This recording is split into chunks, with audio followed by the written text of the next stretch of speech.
the more that we start to look into and question Antarctica, the more we start to wonder, is Antarctica truly the final frontier of human exploration? Is it not the outer space that's above us, but the outer space that's around us? What lies beyond Antarctica? Today, we're going to look at another mystery of Antarctica called the Summer Gate, and how this Summer Gate has been known about and navigated and explored by many ancient explorers for hundreds of years since the 15th century and beyond. A few of the things that we're going to look at today is some of these explorers, such as Magellan, Captain Cook, Urbano Monti, that have all not just found this Summer Gate, but have navigated beyond it and found two very specific outer lands, and how they have lied and hidden this from history. We're also going to look at some large container ships that have been tracked on GPS that have been traveling to a very specific region of Antarctica and have been tracked on GPS traveling nearly 1,000 miles inland to Antarctica. And that these are very important trade routes through the Summer Gate and to the outer lands that have been known about for many years. And then we're also going to look at something I discovered recently, not just one, not just two, but 5 different maps that all point to the existence of this Summer Gate in these two specific outer lands. Just to add some context, I've always highly believed that a lot of these ancient explorers, especially Captain Cook and even Urbano Monti, discovered this Summer Gate. And with Captain Cook, for example, they changed the storyline. The Queen changed the storyline, and his second book wasn't even published until 5 years after his death. And the whole story of his death with the Hawaiian cannibals and the whole storyline is just ridiculous, and it doesn't make sense. And there's a lot of manipulation. We're going to get into that. But you can see here the ice melts during the summer, and that's why they call it the Summer Gate. Makes the access to Antarctica much more easier and easier to navigate through the Summer Gate because they don't have any of the sea ice, and it's pretty much just very easy access to get through there. So first, we're going to look at some of these ancient explorers and how they've manipulated and deceived the truth of their actual journeys to this Summer Gate, and how they've hidden it throughout history. And then we're going to jump into some of the other evidence and coincidences that all point to the existence of this Summer Gate. Lands beyond the ice wall. This is the reason I took that we explored. Explorers of the 16th and 17th centuries discovered this place and have been colonizing ever since. From France to Russia, Germany, Korea, Japan, Poland, Britain, U.S. We've been colonizing these areas of the wall and on the other side for over 350 years. This is the reason there was such a mass expedition of explorers searching and finding gates in the ice wall back in the 16th and 17th century. Magellan, Cook, they found it. And we have been putting resources towards it ever since.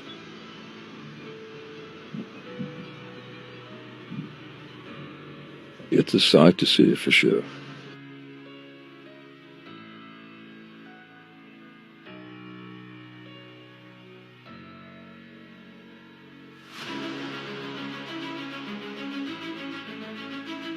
The Atlantic or somewhere in the world to just balance out the planet, right?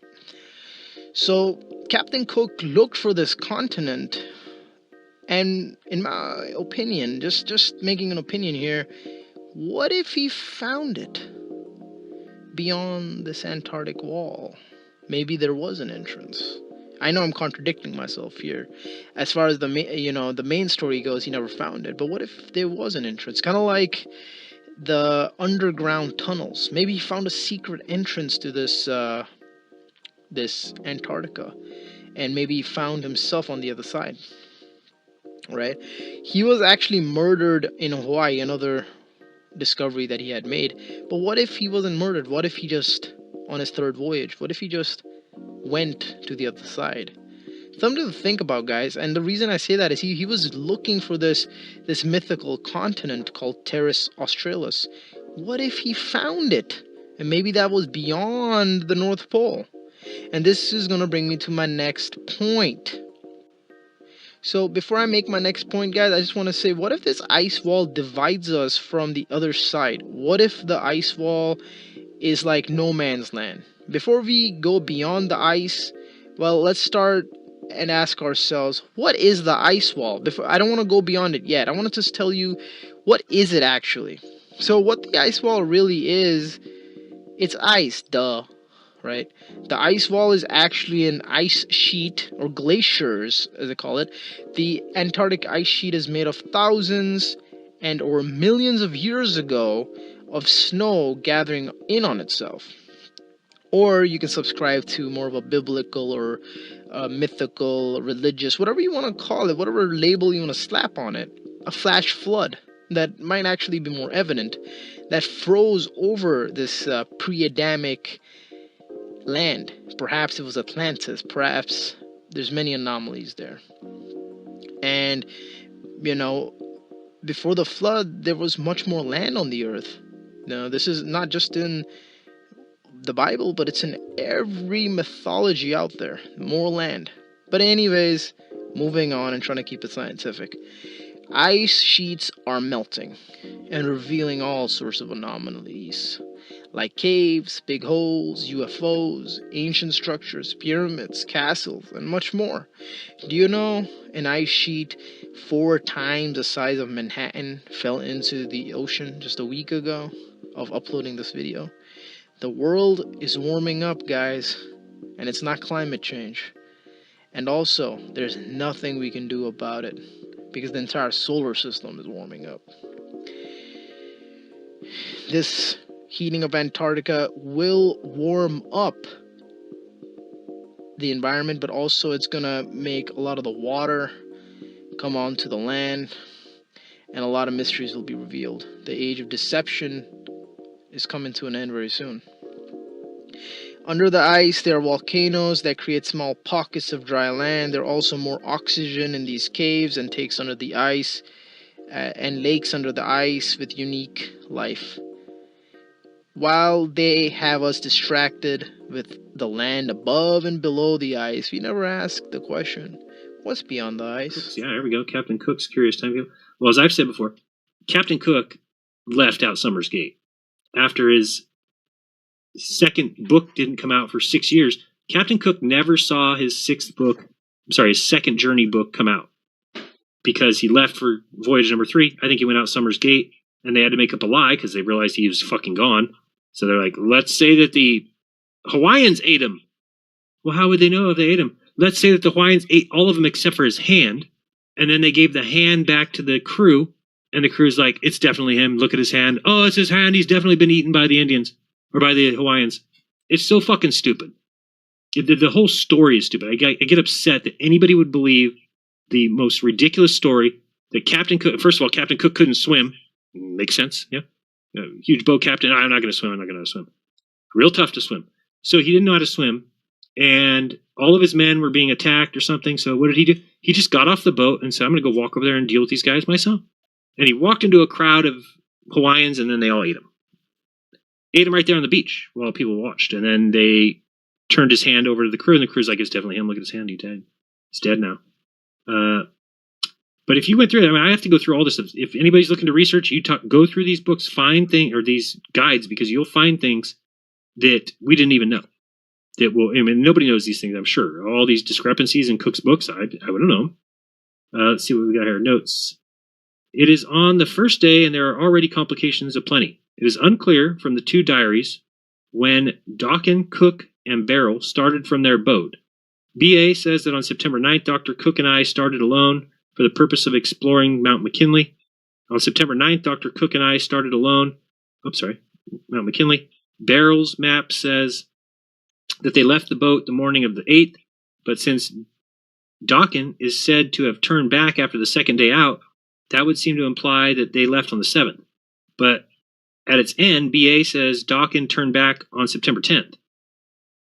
CD 47, page 47, implies two previous traveling camps, see below, but this might be corrupt because Cook apparently set back his dates. And so this might be the description of the later day than the date given. Cook writes on page 43, on the 6th day we pulled into Tokishita and their brill make a dock for the Bolshoi. John baked the bread, and on the next day, September 9th, we started for the GL. Cook left with Dawkin and Barrell in his motorboat on August 31st, so the 6th day out with the launch would be September 5th. So the next day could not be September 9th. However, Cook definitely sets September 8th as the first day of the climb. So we will observe this convention throughout. Notice that there are two completely different versions of September 8th on two completely different pages. So, I mean, this is the kind of bullshit that they'll never tell you. So at least somebody's looking into these things and calling out science for being a fraud. Okay, all those books are rewritten. Captain Cook's logs were rewritten by the Queen. He turned in his logbooks to the Queen, and it was 5 or 6 years until they were published. He was already gone. He was already dead by the time his second book was published. So they could have changed anything. And what they did is they probably took, have you ever seen his path, the Captain Cook's second journey? Cook second journey path. Because he went 60,000 miles, so they don't want to show that. I mean, that would be, what do you do that for? So instead he just went like this all over. Just circling and doing, because it has to be 60,000 miles. So it's just a path is just nonsense all over the place, doing a bunch of ducking and diving and ups and downs. Yeah, I'm sure. It doesn't even look like 60,000 either. They probably got it wrong. It's a better one here. Yeah, just kind of go around. And you go up here, do some circles. But again, that wouldn't even be 60,000. And that's what he says. Captain Cook's logs say 60,000 miles. And he keeps saying, and all we could see is ice to the east and to the west that we could see. Okay. So where did he go on his third journey? Out the gate. Set them out of here. These guys are cheating. It's probably right here. Here it is. Got the gate. Come on the other side. And he would have taken a bunch of money with him, and he would have taken everything he needed and just left. Or you could believe that he was eaten by the Hawaiians because they were fighting, and then he came on shore, and they're like, that's it. Let's eat their captain. All these other guys that we've been fighting, let's eat him. And what happened is, like, he was going to shoot them, but his gun jammed. Now, he only had, like, one of those little pistols that they had back in the 1800s, so how would he have attacked the thousands of Hawaiians that were there? You don't understand things like I do. It's definitely... Oh, let's see. Second journey is the green. I did some circles over here. I mean, these are, by the way, scientific. Don't question it. This one here, very scientific. This right here says enchanted learning. So why doesn't it match these other ones? Well, the other ones didn't have time to look closely. And we could travel without traveling. That's what you have to believe in space. Now, if we lived in an enclosed world like every culture before us says, and we live in this enclosed system, maybe the system's much bigger. Maybe there's more land beyond Antarctica. Okay, maybe there's more land beyond. Let me go back here, and I'll go to the images. And what if the world is set up like this, where we live here? This is us. This ring is Antarctica. You know, it's 1,000 miles wide, maybe, right? Our sun and moon circle around in here. Okay, America, South America, right? Australia. And out here is Antarctica, but it's not really, it's open because there's another shoreline beyond it. And there's other land out here, okay? That land would be called extra territory, extra terra. If somebody lived on that extra terra in the outer area, they might be considered an extraterrestrial from outer space. Just a couple thousand miles away, versus incomprehensible, impossible light years and trillions of miles away in a scientifically impossible space vacuum that has burning balls of gas adjacent to a vacuum with planets, rocks that have gravity that hold air down to them. All of that is absolute insanity, right? But this is scientifically possible. I'm not saying this is the case. It could be. It could be, right? Well, I'm wasn't not there saying- Japanese cultures that talked about a map similar to that? Well, this is this map right here, and this is what I Yeah. want to get into. You're gonna like that. You're gonna like where we're going next on this. Okay. That off. So where am I? Antarctica. So that map that I just showed you was the Globers will say that's from a cartoon, right? Of course they're going to say that, right? I think it's a real map. It was found in a Buddhist temple. It's 10 centuries old. It was printed in a Hawaiian newspaper in 1910, and it's kind of interesting. So this is what I want to show you. You guys probably haven't seen it, but everyone, a lot of people have seen it. I got a couple new slides in here, so people that have seen this already, chill. So this is a cargo ship tracking thing, and here's Antarctica. And you can go to these websites and you click on any one of these ships. It'll tell you where it's going, how big it is, the captain's name, when it's left, when it's arriving, all the information you need. And you can track these just like you can track airplanes. But we found a ship here. Okay, this ship is 730 miles from the nearest outlet. Okay, how did it get there? Okay. And it's also 1.9 miles above sea level. So now if there was an inlet, how did it get 1.9 miles above sea level? There's no inlet. How did it get there? Right? Not bad enough. Found another one. Right? This is zoomed out, so it looks closer, but it's not. 905 miles. Do we know what that is? What ship that is? I'm going to show you. 2.37 miles above sea level. Another ship. When we click on these ships, there's very little information, but we clicked on one of them and it said it was registered to so this was the map we were talking about a moment ago. Okay. And it was that one was registered to the nation of Kiribati. Where is Kiribati? Look out here in the middle of the South Pacific. You can't even see it. Right. I have a pin on it. Right. We zoom in and it's literally a sandbar. Okay. Right. And it's a sandbar with a giant pier. Now, the ship said, all it said on that ship was it's 580 or 560 meters long, 80 meters wide. We don't even make ships that big. I don't think we do. I mean, it's like I was looking up the biggest cargo ship. I don't know where that ship's from, but I'm going to tell you where I think it's from. Okay. So it's got this ship. Why would that ship need to stay here? America, China, Korea, a whole bunch of nations say Kiribati is a very important trade route. Why would it need to be an important trade route? What do they have there? What are they growing there? Why would they stop there? Can you zoom out of that Refuel. and see where it is in relation to? Because I didn't see where you zoomed in at it. I was just sort of curious where it was into relation to anything. Because this is in the Pacific Ocean. This is the South Pacific. So here's Antarctica. I think this is Africa over here. Okay. It's in the middle of nowhere. You know what's really fun? Get Google Earth and go out in the South Pacific and zoom in, and you'll find a whole bunch of these islands. They're all over. They're crazy. Okay. And then look at the trees on these islands. Like, wait a minute. These aren't just wild islands. There's like, everything's planted like in perfect rows on these tiny little islands. It's crazy. And you'll see some stuff. You'll be like, wait a minute. Wait, it's like a whole nother world. And that's just here in our ocean. Okay. Okay. So Kiribati in the middle of nowhere, right? Funny thing about Kiribati, right? Captain Cook, he's the one that tried to circumnavigate Antarctica, which should have been between 10 and 13,000 miles around. And it took him 3.5 years and he clocked over 68,000 miles. Does that sound like he's going around the little thing on the bottom of the ball? Does it sound like he's going around the entire world pond? Okay. But on Kiribati, there's the Captain Cook Hotel. Okay. That's just a coincidence. Big fan of Captain Cook.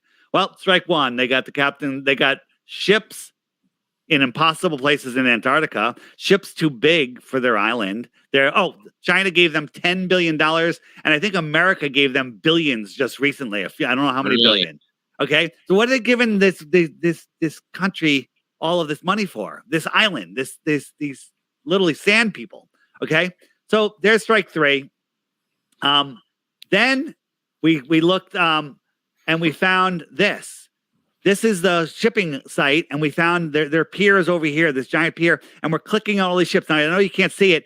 All of the ships, there's like a dozen or more ships here. They all either had destination unknown or they're going to Christmas Island. Christmas Island. Christmas Island. Are you kidding me? Okay.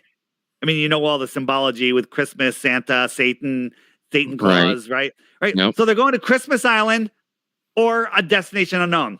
Weird. And that's where that ship logged in from. The two ships. Both of those ships logged in? Yeah, from Kiribati. But these are ships that are currently there right now, just as of the other day. Okay? Right? So what app are you using to follow the ship tracking site? Just go to, there's a whole bunch of sites that cargo ship tracker. Okay? Right? Do you understand that? That's how time zones work on a globe, right? So here's some time zones, right? They're all pretty straight, but then there's like this weird jig-jaggy thing. And if we look at the date line, it goes like this. This is like crossing over 3 or 4 time zones right here. Okay. What's in this weird little spot? Kiribati. Okay. Do you know what that means? Because I don't, but it's weird. Yeah. Weird. Yeah. Right? Weird. So this is just the beginning of looking into Kiribati. So what do you think those ships are doing then in the middle of? I think it actually is a trade route, a very important trade route. And if we look here, so Kiribati is right about here, and Antarctica would be starting here. Okay, I think that it's a trade route to the outer lands. Maybe these ships are going out here, and there's other civilizations out there. Maybe they're trading technology, computer chips, weapons, tuna fish, children. I don't know. Okay. There's some sadistic stuff going on in this world. Maybe maybe lots of our stuff comes from out there. I don't know. But they're sending giant ships out there. Okay. Maybe there's other trade routes out here and out here and out here. How would you know? Because you never even heard of Kiribati till now. Okay. So I'm not claiming any of this is real. I'm claiming we want the freedom to go explore the outward areas of the North Pole and the South Pole. And then, those are the two places that would prove we're not on a ball and the Earth is flat. And interestingly, that they're off limits to everybody worldwide. And all the governments in the world agree on two things. You can't go to the North Pole and South Pole. You can't go past 60 degrees south. And you got to get this jibby-jabby thing stuck in your arm. Weird, right? Weird control, maybe trying to control you. So what would it look like if they let us go? So like you're saying, give us that freedom to go and look ourselves. Like, what does that look like? That's a great question. And I'm a big fan of what I call puddle theory. So let me show you what I mean by that. This image before, right? So we're here and we got those outer lands. What if this is just our pond and this is a whole bunch of ponds? Okay. This is a whole bunch of ponds, right? So let me show you how they hide the world from you. Okay. Again, we don't need to do any of this to prove the Earth is flat because we've already done that. So what if we had just the Mercator map right here, right? And this we had no boats or airplanes or radios or anything. We're just living here in America, the top of South America and Mexico. And they cut out the rest of the map. They wrapped it around a globe and they told kids in school, this is all that there is. There's only this. And you're not allowed to explore down here. Okay. There's only this. Well, how would you know about Europe or Africa or Australia? You wouldn't. Right? Because this is your whole world and you can't imagine beyond the prison that they put on on you. So now go back to that. We'll go back to that the big map. We live here in the center of this lake. This is our pond, right? 68,000 miles around. Okay? No, 68,000 miles is right here. This is even bigger, right? And we cut it out. They wrap it around a globe and they say, This is all there is. And guess what? You're not allowed to go near this white area. This is it.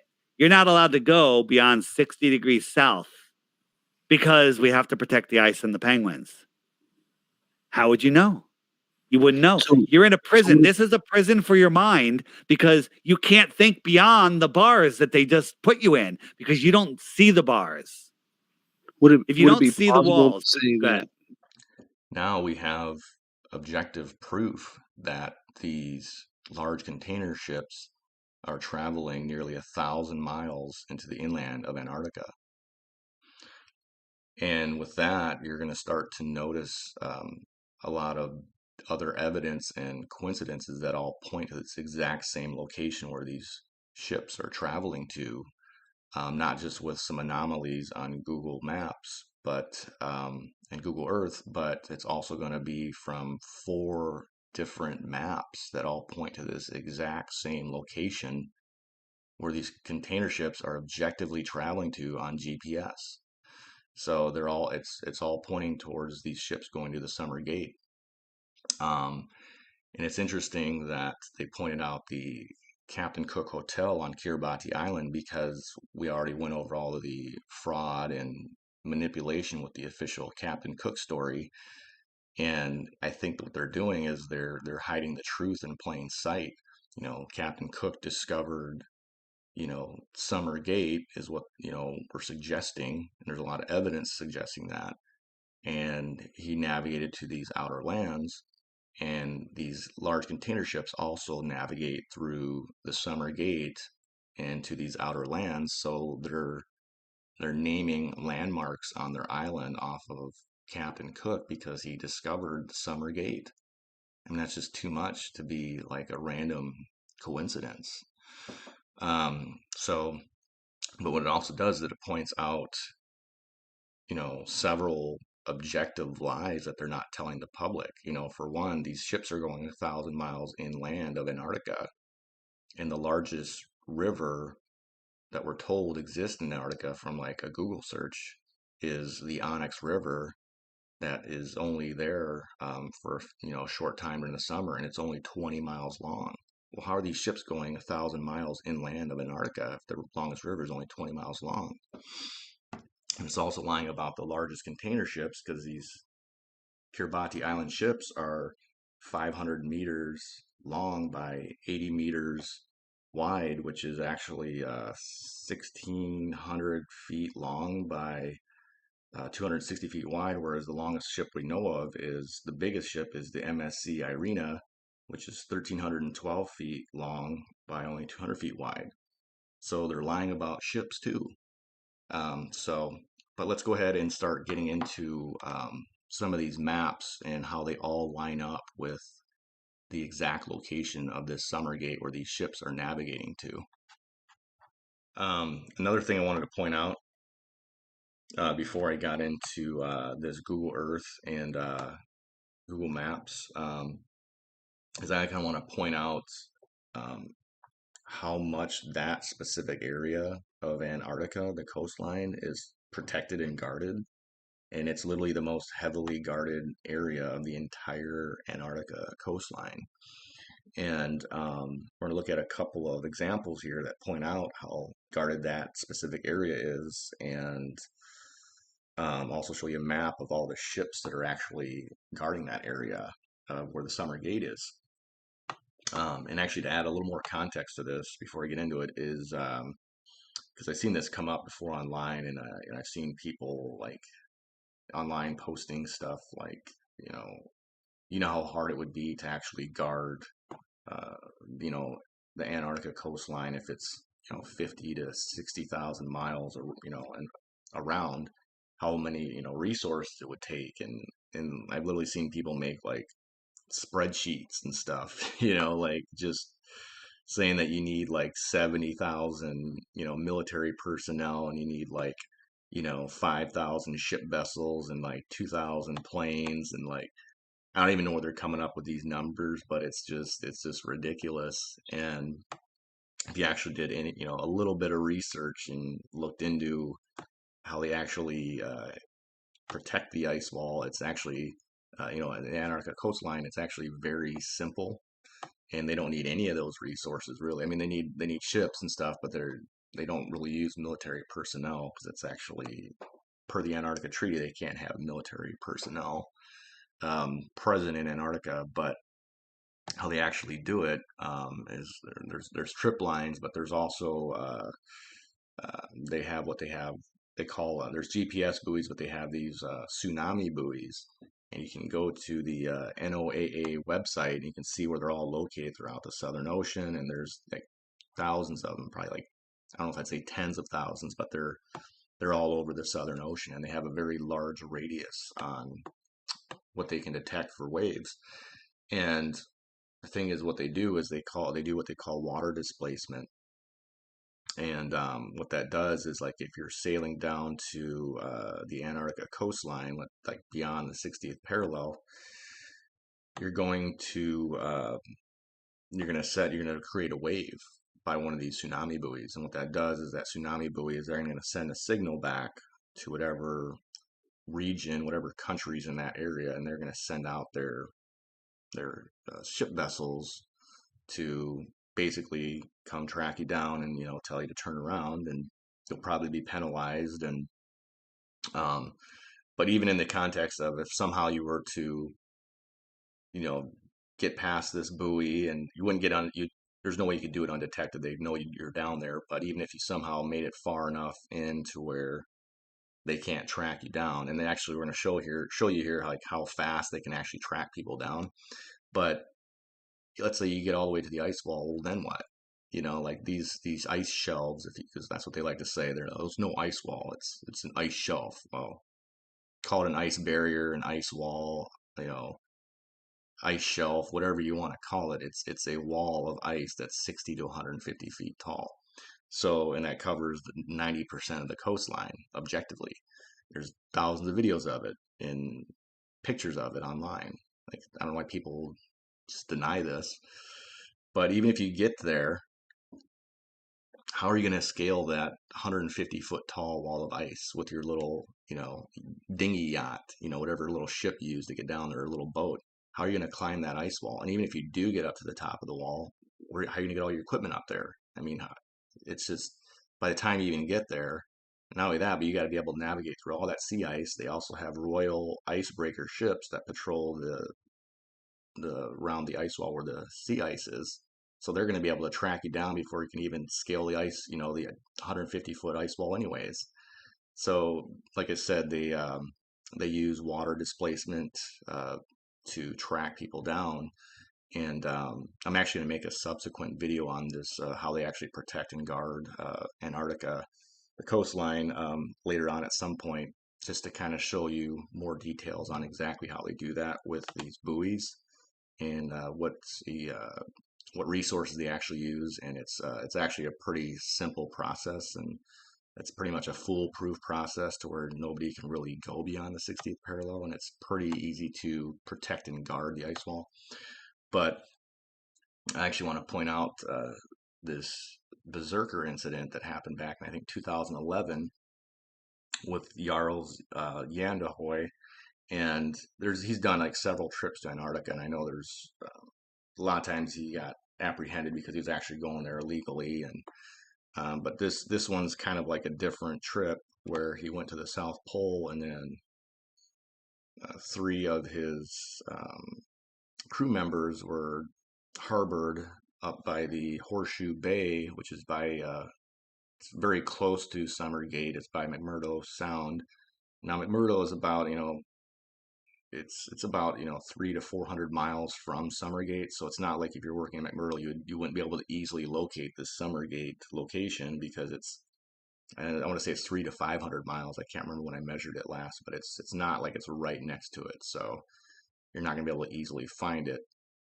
But these guys were harbored there, and there was a bad storm, and their ship got loose, and there's a lot of different theories on it. But they had to track them down, and there was literally like 3 different ships that tracked them down. There was the Wellington ship, which was from New Zealand, and then there was the the Steve Irwin ship, which was another ship from New Zealand.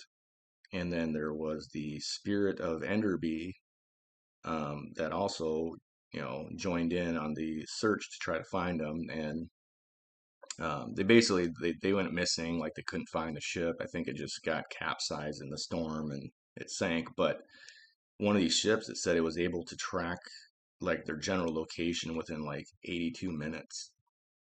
So like that's pretty fast, 82 minutes. So it just goes to show like they can track down anybody that's down there is pretty quick. And it's very simple. It's just with the tsunami buoys that they place throughout the Southern Ocean. So you don't really need that many resources to actually protect and guard below the 60th parallel. And I actually want to show you a map here that I found on Yandex. I've mentioned this a few times before, but you can find a lot more content on there because it's not censored like Google. But I found this map that actually shows all the locations of the Antarctica stations along the coastline. What I found most interesting was it also shows all the different vessels that are protecting the coastline. And if you notice, the most heavily guarded area of the entire Antarctica coastline is literally right here by the Summer Gate. Like this is the Summer Gate. There's McMurdo over here, and Summer Gate is about right here, about 500 miles away. They have 3 ship vessels here that can just immediately track you down. And then Kiribati Island is about right here. And this is where they travel down with their container ships through the Summer Gate.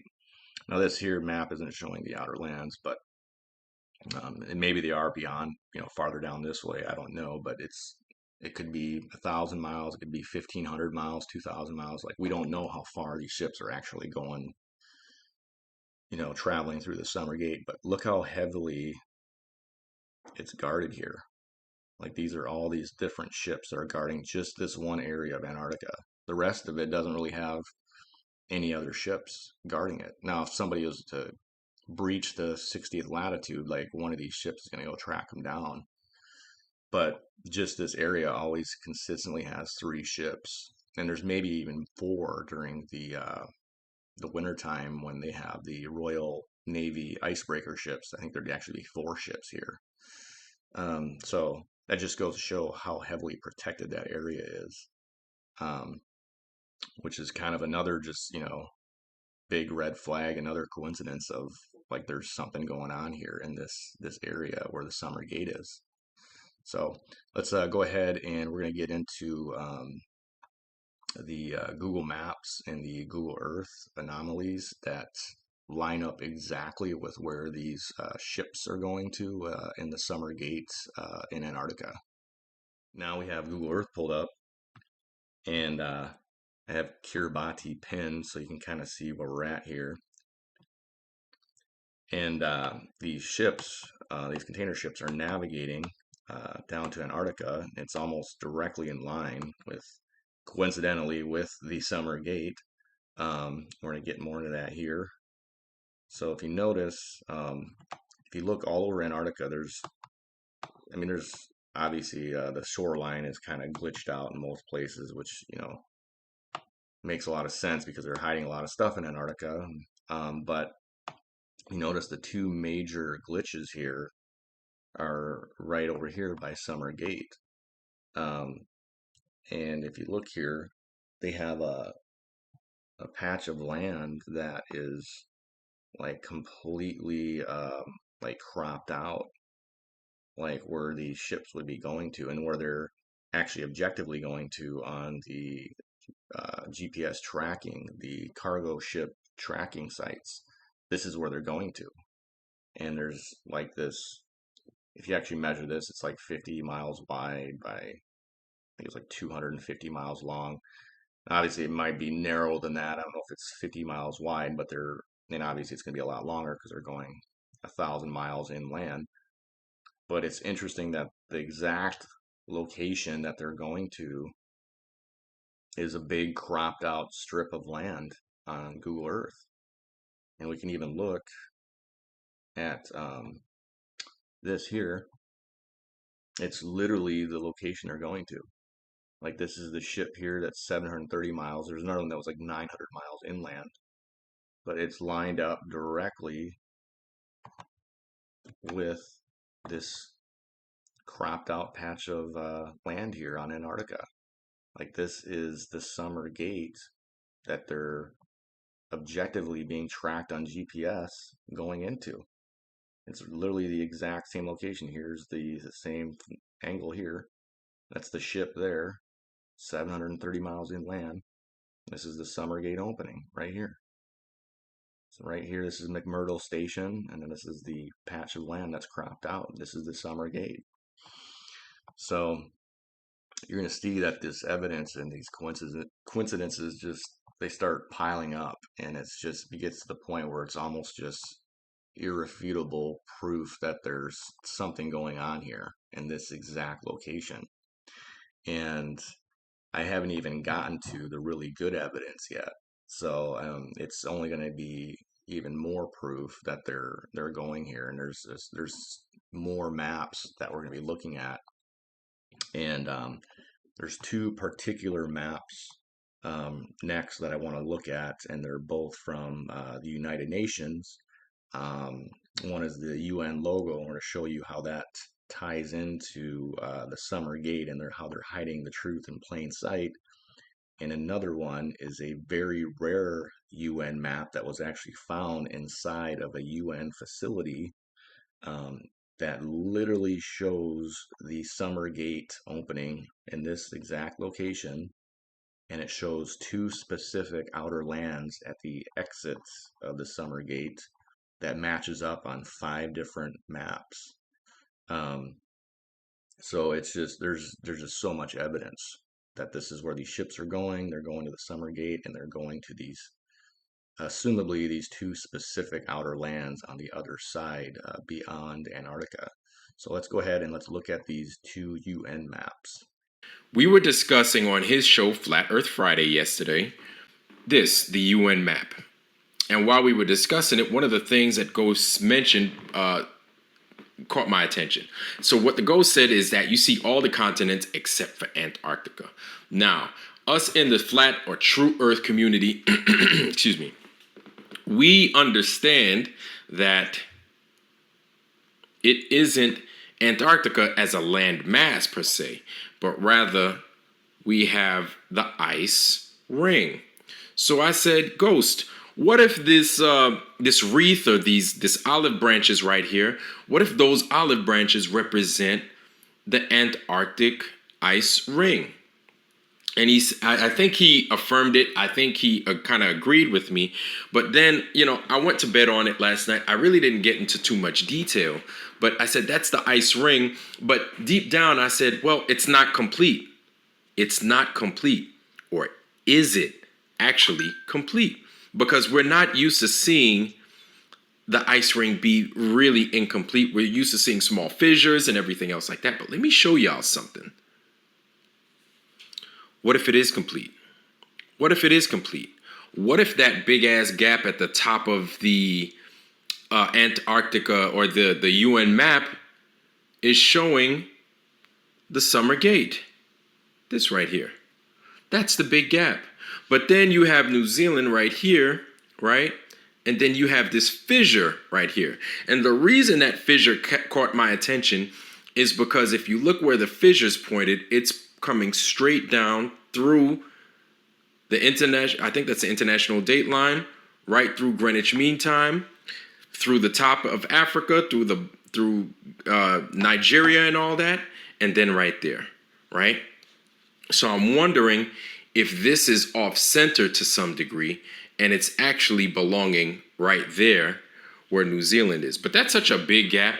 That's such a big opening. You figure that those folks from New Zealand would be able to spot that big of a discrepancy, I guess you could say, in the Antarctic ice. So that's what I thought. maybe that big old gap means something, and it's actually describing this right here. It's actually describing this. So that's what I think. That's what I think. And here's the thing: is at the end of the day, all of my information doesn't mean that it's right. I'm just looking to put these puzzles together. A lot of the work is on us. You know what I'm saying, family? We're still trying to figure out the truth of this place, and it's okay. It's all right, because we know we've been lied to, but we're starting to put all this stuff together. Anyway, YouTube family, that's all I got. Make sure to... So another map that I wanted to show you guys was a really rare map that I found from the United Nations. It was actually found, here we go. This map was found in a UN facility. So, I mean, this is pretty bold and like right in your face, like what they're showing you here. Again, I found this on Yandex, so did a little bit of research and I came across this. Somebody found this was on the wall inside of a UN facility, and you can see here, obviously, we have Antarctica, we have, the world as we know it, the inner lands here, and then we have the Antarctica ice ring that goes around, and then you have the one opening they have is the summer gate. And then you have these two outer lands here, and I'm actually going to show you how these also line up with several other maps that show the summer gate and these two specific outer lands, the size, the shape, and everything. But again, look, here's Australia and here's New Zealand, and this would be Kiribati right here, and it's lined up directly with the summer gate. And this is at a official UN facility. Like, they're showing you right here that they have a summer gate that's going to these outer lands. That these are where these important trade routes are going to. These outer land trade routes from these container ships in Kiribati are going through this summer gate to these outer lands, where I don't know what they're getting exactly. I have some theories, and I'm actually going to be making a subsequent video on the outer lands, because I found a lot of new information out on these outer lands. But I didn't want to put it all in one video because it'd be just too much. It'd be too long of a video. So I will be making a video later on about the outer lands. But yeah, this map here is showing you right in your face that they're going. There's a summer gate opening, the same exact location as all these other maps in Google Maps, and where the ships are being GPS tracked going to is all in the same location.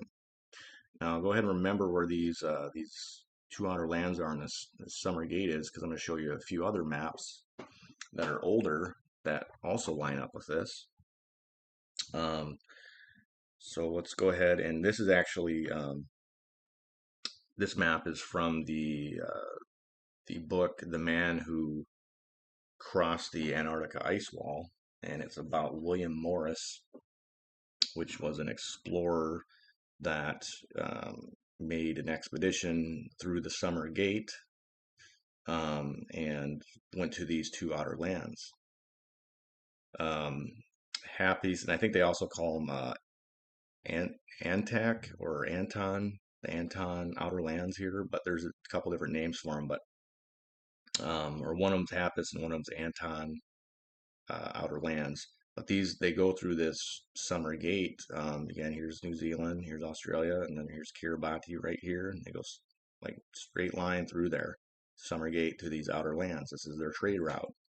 Now, the thing that's interesting about this William Morris map is that this it's nonfiction. It's basically, according to the book, it's based on factual accounts. This was an explorer, I believe. I want to say it was the early 1800s that he made this exploration, and he had I believe it was he had a sister that they were pretty well connected with a lot of different higher up people, and it kind of all story went around and it kind of all checked out. That I said, yeah, no, this is a real, true story. This is the real deal. There's outer lands that they've gone through there multiple times. Um, so whether that part, I don't know. I can only speculate on that part about the whole connection with the people they know. But this is based on a nonfiction, true, factual account from this William Morris that explored through here. There's also the Iron Republic with um, E.W. Barrington, I believe was his name, was the late 1800s. He also explored and went through the Summer Gate.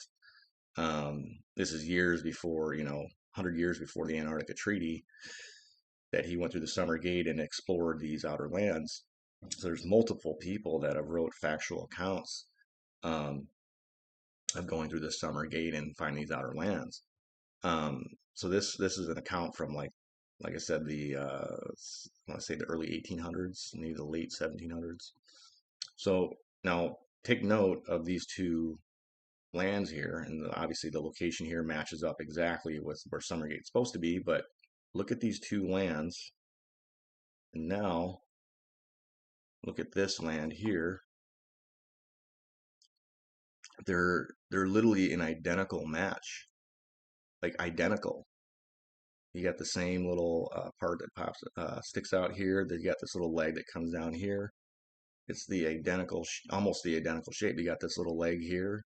You got this little leg here, and then you have this little section here.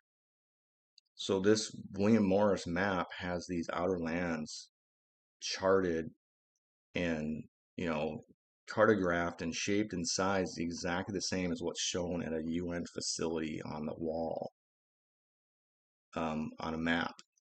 Like the exact location of the Summer Gate and the exact same continents, the outer lands here. So that's pretty mind blowing right there. Like how those completely match up exactly. Like what would be the odds of that they would this map from? I mean, the book was written a few years ago, but the map was supposedly they redesigned it from what his drawings were from the 1700s or 1800s, and this is like the factual map that he provided. And it's like, yeah, it's exactly the same. So, and now we're going to find out that there's even more maps that show these exact same outer lands that are older maps. So we can look at this map here was from a Hawaiian Gazette from 1907, so over 100 years ago. They found this map, and I believe it was a Japanese mountains, like in a Buddhist temple. And they're claiming that this map is actually from 10 centuries ago, so like over 1,000 years ago. This map is how old it is. Now, if we look here, we can see here's Australia and here's New Zealand. You can kind of see New Zealand right here. Kiribati would be right here, and obviously this is the ice ring. This would be where the Summer Gate would be. And look, you come out of the Summer Gate, it's the exact same two outer lands, same shape, same size, same location. Like in this map, this is predates the internet, so like the flat Earth thing wasn't.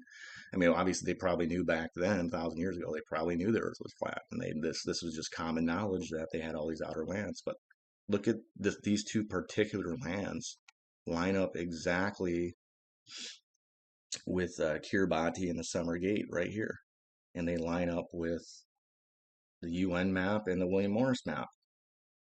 But there's still one other map that also lines up with this. So, and it's another old map. So if we check out, I actually did a video previously on this, but there's the Urbano Monte map from 1587, and so this map is from almost 500 years ago. And if you look here, here's North and South America, Australia, and New Zealand be over here. We zoom in, and sure enough, they have the Summer Gate in the exact same location. And they have this two same outer lands right there. like the only spot on the map where they really have like there's a couple little fissures throughout the map, but like there's only one spot that really has like a large gate opening, and there's really only one spot that has the two outer lands on the whole map, and it's right here by New Zealand, or where New Zealand, Australia would be through this gate opening, and this map is almost 500 years old. So I came across this a few days ago, and I just was like, wow, like this map from 500 years ago matches up, pretty much exactly with this UN map that's on the wall of the UN facility. You got the two same lands, the same summer gate, same location by New Zealand. And then, so you have, when you look at it from the bigger picture, you have all these different coincidences, all these different maps um, that line up with this. This is, the GPS, Google Maps, Google Earth. These ships are objectively being tracked in GPS going through the summer gate right here. By New Zealand's over here, Kiribati's over here. They're being tracked on GPS going through there. Right here's the summer gate. And then you have the Urbano-Monti map showing the summer gate with the two same outer lands. You got the map on the UN facility that shows the summer gate, and then it shows these two outer lands. I mean, how many coincidences do you need to just figure it out? Like, this is showing you that there's these outer trade routes, these outer land trade routes that they've probably been using for hundreds of years, and they've been hiding it from the public. And we have all the other coincidences with Captain Cook, and then now obviously Urbano-Monti, he obviously explored, he found the same summer gate and found these outer lands. So it's Urbano-Monti, it's Captain Cook, it's William Morris, it's E.W. Barrington. There's all these different explorers that have found this. So I just thought, and again, like when you look at all these different coincidences, like how are all these maps lining up like perfectly? Some maps are 500 years old, some of them are 1,000 years old, allegedly. And then, you got maps at the UN facility that are showing the same thing, even their UN logo. I mean, that's a little more subtle.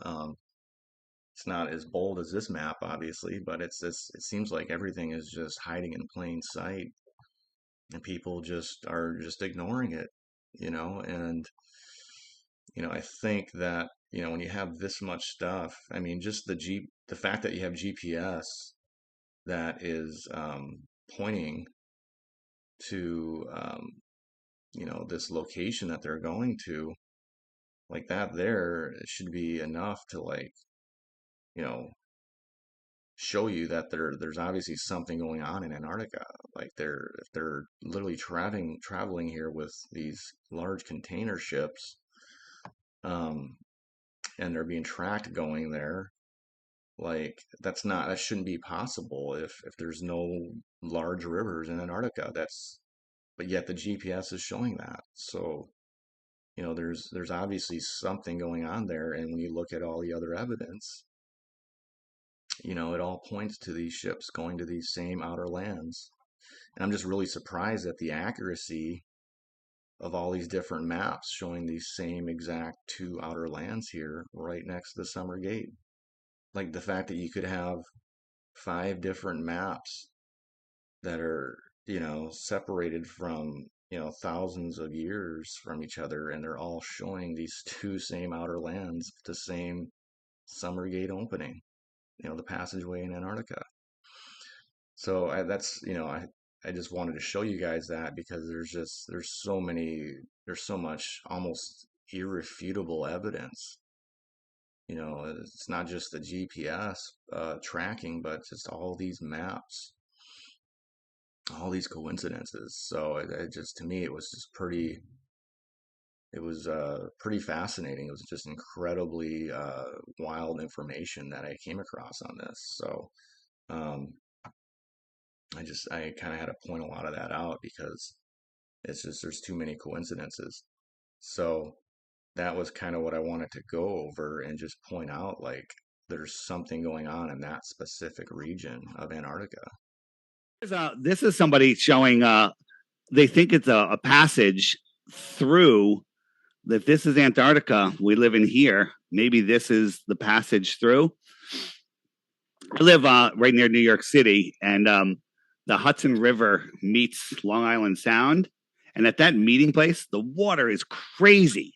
It's crazy. And this looks like there's an intersection of different oceans, maybe. I don't know. But this is very interesting footage. It's almost kind of like at the tip of South America. It's the same there. The waters get crazy where they meet.